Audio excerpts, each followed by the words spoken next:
Y alguno puede decir al respecto, pero no, pará, porque verdaderamente las clases se miran a sí mismos estereotipadamente. Es decir, esto sucede, esto pasa, sí, es verdad, no decimos que no, los medios de comunicación contribuyen bastante en cuanto a la creación de imaginarios, y las clases sociales verdaderamente imaginan estereotipadamente a las otredades, es decir, a las otras clases a las cuales no pertenecen. Sí, esto pasa, pero de alguna forma también tenemos que decir que no, la tarea del cine no debería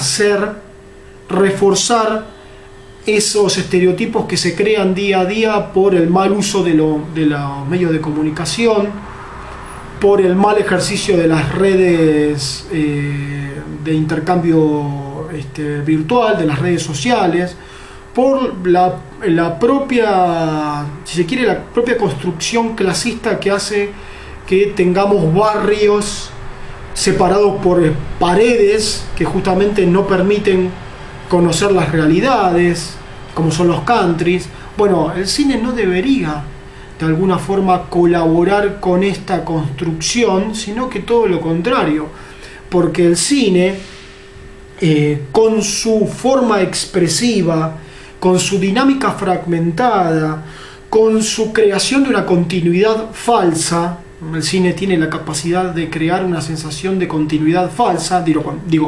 Cuando yo miro una carrera en el cine, una carrera de autos, o una carrera de personas corriendo, o una pelea de boxeo, no miro la pelea completa, no veo la carrera completa, veo fragmentos de la carrera. Sin embargo, en el momento que la estoy mirando, tengo la sensación de estar mirando la completa. ¿Y eso por qué se da? Porque el cine tiene, por medio del montaje, la facultad de poder producir una sensación de continuidad cuando no hay continuidad, cuando hay fragmentación. Entonces, en este sentido, diremos que el cine, con esa sensación de continuidad que logra generar ante una óptica fragmentada, contribuye en la creación de imaginarios y de estereotipos. A lo que voy es, en una realidad verdaderamente continua, es decir, en un mundo continuo, si yo me siento enfrente de una persona que pertenece a una clase totalmente opuesta a mí, me voy a dar cuenta en esa continuidad que hay muchas más cosas en común que por el contrario no tienen nada que ver con el estereotipo de clase, que los estereotipos de clase tienen que ver con un estatismo, con una fragmentación, que en la continuidad real, que compartir un día con una persona que pertenece a una clase totalmente opuesta a la clase en la que yo estoy, o alejada de la clase que yo estoy, me voy a dar cuenta que hay muchas más cosas en común que cosas que me alejan o me enfrentan a esa persona. Ahora, para lograr eso, tengo que tener una continuidad real, tengo que tener una continuidad verdaderamente ininterrumpida, no fragmentada. La construcción del discurso cinematográfico y la construcción del discurso audiovisual de los medios de comunicación trabaja en el sentido contrario, digo en el sentido hegemónico, ¿no? Por suerte tenemos un cine que sigue trabajando con la realidad continua, como el neorrealismo italiano. Pero lo que digo, el cine hegemónico y los medios hegemónicos trabajan en el sentido contrario, hacen de la fragmentación una continuidad, y eso nos da la sensación de realidad. Entonces yo tomo la fragmentación de un chico robando con gorrita y visera perteneciente a un barrio carenciado.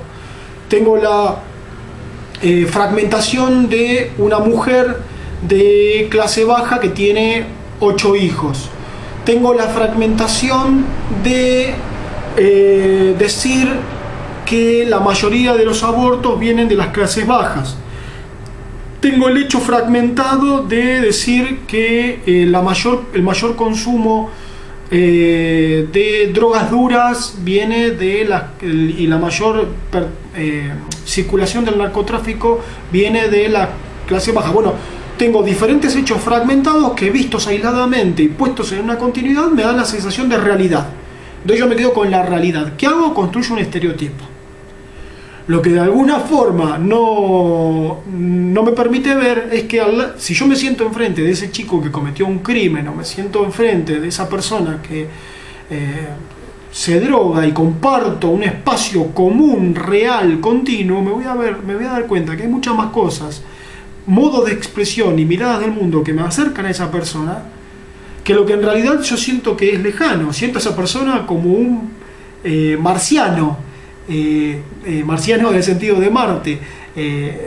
Lo que estoy haciendo acá es un juego a un escrito de Roland Barthes, el semiólogo, que se llamaba Marcianos, y que hablaba sobre cómo la burguesía construía su clase en base a la incapacidad de poder ver al otro de la manera que efectivamente era, de instalar un miedo, una paranoia y un estereotipo, y de lograr que las otras clases asumieran esa misma paranoia como propias. Bueno, eso es lo que el peor cine, el cine más hegemónico, ha ayudado a construir con su dinámica de sensación de continuidad cuando no la hay.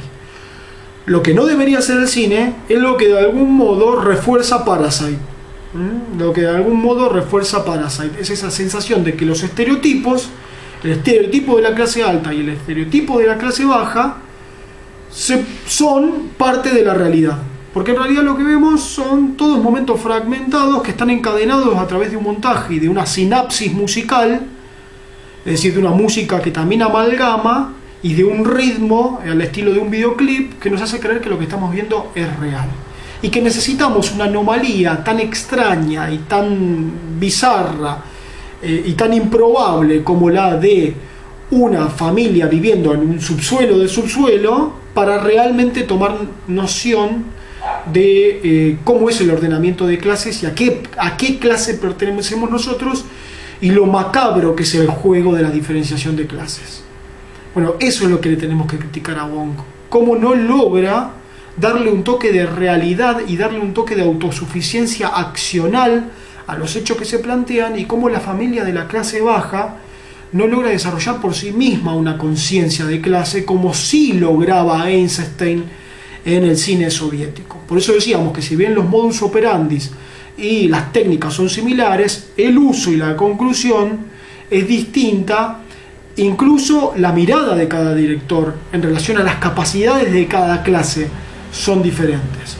Los marinos del acorazado Potemkin no necesitan de nada más que de su propio despertar, de su propia autoconciencia, para tomar esa imagen real en la cual ellos estaban insertados y de la opresión que eran víctimas. Bueno, ahí está la diferencia que queremos plantear.